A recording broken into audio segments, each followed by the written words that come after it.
사람들은 말합니다. 인생의 겨울이 오면 따뜻한 방 안에서 지난 날을 추억하며 살아야 한다고.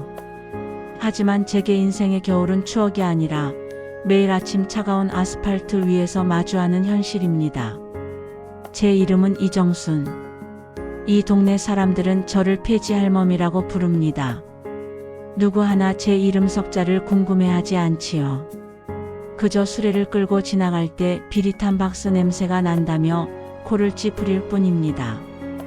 오늘도 저는 새벽 공기를 가르며 강남 한복판의 대형 고깃집 황금가 앞으로 향했습니다. 그곳은 매일 아침 엄청난 양의 박스가 나오거든요. 굽은 허리를 더 깊게 숙여 박스를 테이프로 뜯어내고 차곡차곡 수레에 쌓았습니다. 그런데 식당 문을 열고 나온 사장 김 씨의 얼굴이 예사롭지 않습니다. 어이 할멈, 내가 여기다 박스 내놓지 말라고 몇 번을 말해? 손님들 오는데. 재수없게. 그의 목소리는 새벽의 정적을 깨는 날카로운 칼날 같았습니다. 저는 말없이 고개를 숙이고 박스를 줍기 시작했습니다. 그때였습니다. 머리 위로 하얀 가루가 쏟아졌습니다. 소금이었습니다. 김 사장은 낄낄거리며 소금 바가지를 휘둘렀습니다. 소금이라도 뿌려야 오늘 장사가 잘 되지. 재수없는 할멈 같으니라고 당장 내 건물 앞에서 꺼져. 제 눈가에 들어간 소금이 따가웠지만 그보다 더 따가운 건 제 가슴이었습니다. 30년 전 제가 이 땅을 처음 샀을 때 느꼈던 그 흙냄새보다 지금 제 머리에 뿌려진 소금 냄새가 더 지독하더군요. 그는 모르고 있었습니다. 자신이 내 건물이라고 부르는 그곳의 등기부 등본 제일 윗줄에 누구의 이름이 새겨져 있는지를요. 사실 저는 이 고통이 낯설지 않습니다. 1970년대 제가 처음 서울에 상경했을 때 저는 영등포 시장 바닥에서 남들이 먹다 버린 시래기를 주워다 죽을 끓여 먹었습니다. 사람들은 저에게 거지라며 침을 뱉었죠. 남편은 노가다 판에서 허리를 다쳐 누워만 있었고 제 품엔 배고프다고 우는 어린 것들이 셋이나 있었습니다. 그 아이들을 먹이기 위해 저는 밤마다 남의 집 쓰레기통을 뒤졌고 낮에는 고물상에서 쇳덩이를 날랐습니다. 제 손에 박힌 굳은 살은 그 시절 배고픔을 견디기 위해 제 몸이 스스로 만든 갑옷이었습니다. 김 사장 같은 사람들을 수없이 만났습니다. 돈 좀 있다고 목에 힘주고 자신보다 약해 보이는 사람을 밟으며 쾌감을 느끼는 종자들. 저는 그들이 뿌린 소금을 털어내며 생각했습니다. 그래, 너는 그 소금의 짠맛밖에 모르는구나. 하지만 나는 그 소금이 바다에서 얼마나 많은 파도를 견디고 만들어졌는지 안다. 저는 묵묵히 수레를 끌고 골목을 빠져나왔습니다. 수레 바퀴가 돌아가며 내는 끼익 소리가 마치 제 인생이 저 무례한 세상을 향해 내지르는 비명처럼 들렸습니다.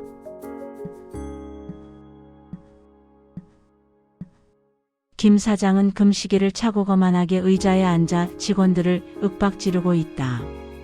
그 앞에는 힘없는 어린 알바생이 고개를 숙이고 서 있다. 창밖으로는 다시 수레를 끌고 지나가는 정순의 뒷모습이 작게 보인다. 김 사장은 이 동네에서 유명한 갑질왕입니다. 그는 자신이 대단한 자산가라도 되는 양 주변 모든 사람을 자신의 발밑으로 보았습니다. 식당에 납품하러 오는 식자재 업체 사장들에게는 내가 너희 물건 써주는 걸 영광으로 알아라며 결제를 미루기 일쑤였고 주말마다 찾아오는 주차관리원 어르신에겐 담배꽁초를 던지며 차 한 대 제대로 못 세우냐고 윽박질렀습니다. 그의 오만함은 마치 풍선처럼 부풀어 올라 금방이라도 터질 듯 위태로워 보였습니다. 가장 가슴 아픈 건 그 식당에서 일하는 어린 청년들이었습니다. 20살 남짓한 알바생이 실수로 컵 하나를 깨뜨리자 김 사장은 손님들 앞에서 그 아이의 인격을 짓밟았습니다. 부모가 그렇게 가르쳤냐? 너 같은 건 평생 이런 밑바닥 일이나 하고 살 팔자야. 그 말을 들으며 고개를 숙이고 눈물을 뚝뚝 흘리던 그 청년의 모습에서 저는 40년 전 제 아들의 모습을 보았습니다. 저도 그때 주인집 아들에게 무시당하는 제 아들을 보며 피눈물을 흘렸거든요. 저는 그 광경을 창밖에서 지켜보며 주먹을 꽉 쥐었습니다. 김 사장의 품격은 그가 매일 아침 버리는 음식물 쓰레기보다도 더러웠습니다. 그는 자신의 부를 자랑하기 위해 500만 원짜리 명품 구두를 신었지만 그 구두로 밟고 다니는 땅이 누구의 것인지는 까맣게 잊고 있었습니다. 그는 이 건물의 월세가 자신의 능력으로 감당할 수 있는 수준이라고 생각했겠지만 사실 저는 지난 3년 동안 그가 장사가 잘 안 된다는 핑계를 댈 때마다 임대료를 한 번도 올리지 않았습니다. 그건 사장이 안쓰러워서가 아니라 거기서 일하는 청년들이 일자리를 잃을까 봐 참아준 제 마지막 배려였습니다. 하지만 그 배려도 오늘로 끝입니다. 제 머리 위에 소금을 뿌리며 재수 없다고 비웃던 그의 얼굴이 자꾸만 떠오릅니다. 그건 저 개인에 대한 모욕이 아니라 이 땅에서 성실하게 땀 흘려 일하는 모든 노인에 대한 모욕이었으니까요. 저는 낡은 옷을 갈아입지 않은 채 그대로 건물관리사무소로 향했습니다. 제 손에는 30년 전 이 일대 땅을 살 때부터 간직해온 낡은 권리증 서류 뭉치가 들려 있었습니다. 김 사장, 자네는 오늘 인생에서 가장 비싼 소금값을 치르게 될 거야. 그런데 사무실 안쪽 상사 건물주의 의자에 앉아 있는 것은 다름 아닌 낡은 옷차림의 정순이다. 그녀의 앞에는 고급 만년필과 두툼한 서류 뭉치가 놓여 있다. 김 사장의 얼굴은 경악으로 물들어 있다. 재계약 날이 밝았습니다. 김 사장은 평소에 오만방자한 태도는 어디 갔는지 오늘은 제법 번듯한 정장을 챙겨 입고 나타났더군요. 손에는 명품 가방을 들고 입가에는 비굴한 미소를 띠고 있었습니다. 임대료를 동결해달라는 부탁을 하러 오는 길이었겠지요. 그는 관리소장에게 연신 허리를 굽히며 회장님은 언제 오시냐고 물었습니다. 관리소장은 말없이 안쪽 사무실 문을 열어주었습니다. 그가 문을 열고 들어섰을 때 저는 돋보기를 코끝에 걸치고 서류를 검토하고 있었습니다. 새벽에 입었던 그 낡은 회색 스웨터 그대로 손톱 밑에 낀 검은 때조차 씻지 않은 채로 말입니다. 김 사장은 저를 보자마자 얼굴이 불그락푸르락해지더니 소리를 질렀습니다. 아니, 이 할망구가 여기가 어디라고 들어와 있어? 미쳤어? 당장 안 나가. 그는 제 멱살이라도 잡을 기세로 달려들었습니다. 평소 길바닥에서 저를 대하던 그 무례한 버릇이 그대로 튀어나온 것이지요. 저는 천천히 고개를 들어 그를 바라보았습니다. 제 눈빛이 평소와 다르다는 것을 느꼈는지 그는 잠시 주춤했습니다. 그때 관리소장이 엄한 목소리로 말했습니다. 김 사장님, 무례하게 무슨 짓입니까? 이분이 바로 우리 건물의 주인이신 이정순 회장님이십니다. 김 사장의 손에 들려있던 서류 가방이 바닥으로 툭 떨어졌습니다. 탁 하는 소리가 적막한 사무실에 울려 퍼졌지요. 그의 입술은 물 밖으로 나온 물고기처럼 파르르 떨리기 시작했습니다. 왜? 회장님이라니요? 소장님, 사람 잘못 보신 거 아니에요? 이 할망구는 맨날 우리 식당 앞에서 쓰레기나 줍던. 김 사장의 말이 채 끝나기도 전에 저는 서류 한 장을 그에게 내밀었습니다. 김 사장, 자네가 지난 5년간 이 건물에서 장사하며 냈던 월세 영수증들이네. 그리고 이건 자네가 지난 3년간 우리 식당 직원들에게 저질렀던 갑질과 주변 이웃들에게 불인 행패를 기록한 보고서고. 제 목소리는 낮았지만 사무실 안을 차갑게 얼어붙게 만들기에 충분했습니다. 저는 책상 밑에서 작은 종이봉투 하나를 꺼내 그에게 던졌습니다. 봉투가 터지며 하얀 가루가 그의 구두 위로 쏟아졌습니다. 바로 소금이었습니다. 자네가 오늘 아침 내 머리에 뿌렸던 거네. 소금을 뿌려야 장사가 잘 된다며? 그런데 어쩌나 내 건물에서는 소금 뿌리는 무례한 사람에게 내줄 자리는 없어서 말이야. 김 사장은 무릎을 꿇었습니다. 회장님, 제가 죽을 죄를 지었습니다. 그게 회장님인 줄은 꿈에도 모르고.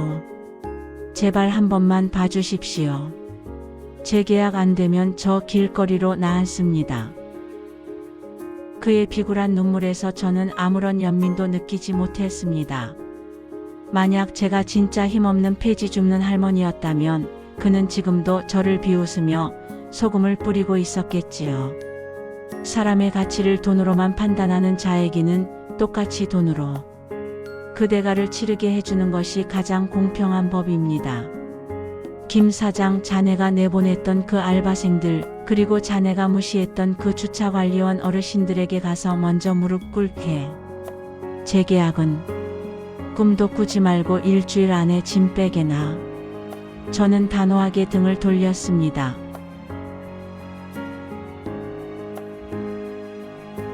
정수는 건물주로서의 화려한 옷이 아닌 다시 낡은 스웨터를 입고 수레를 끌고 있다. 하지만 이제 그녀의 표정은 고된 노동자의 것이 아니라 세상을 품는 성자의 것처럼 평온하다. 수레 옆에는 그녀가 후원하는 장학생들이 보낸 편지들이 살짝 보인다.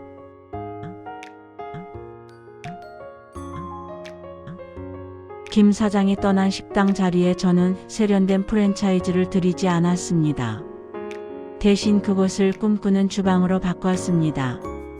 김 사장에게 구박받으며 눈물 흘리던 알바생들, 갈 곳 없는 청년들이 저렴한 비용으로 자신들의 요리를 선보일 수 있는 공간을 만들었지요. 사람들은 저보고 미쳤다고 합니다. 강남 금싸라기 땅에 그런 장사를 하면 손해가 얼마냐고요. 하지만 저는 웃습니다. 통장의 숫자가 늘어나는 것보다 그곳에서 청년들이 활짝 웃으며 요리하는 모습을 보는 게 제게는 진짜 이익이니까요. 여전히 저는 새벽 4시면 낡은 수레를 끌고 나갑니다. 자식들은 제가 30억 건물주라는 사실을 알고는 갑자기 효자 노릇을 하겠다고 달려들더군요. 하지만 저는 그들의 눈에서 제 사랑이 아닌 제 건물을 보고 있다는 걸 압니다. 그래서 저는 제 모든 재산을 사후에 장학재단에 기부하기로 공증을 마쳤습니다. 자식들에게는 너희 힘으로 살아라는 말 한마디만 남겼지요. 그날 이후 자식들의 발길은 뚝 끊겼지만 제 마음은 이상하게도 더 홀가분해졌습니다. 사람들은 묻습니다. 왜 그렇게 힘들게 폐지를 줍느냐고, 이제 편히 쉬어도 되지 않느냐고요. 저는 대답합니다. 폐지는 버려진 쓰레기가 아니라고 말입니다.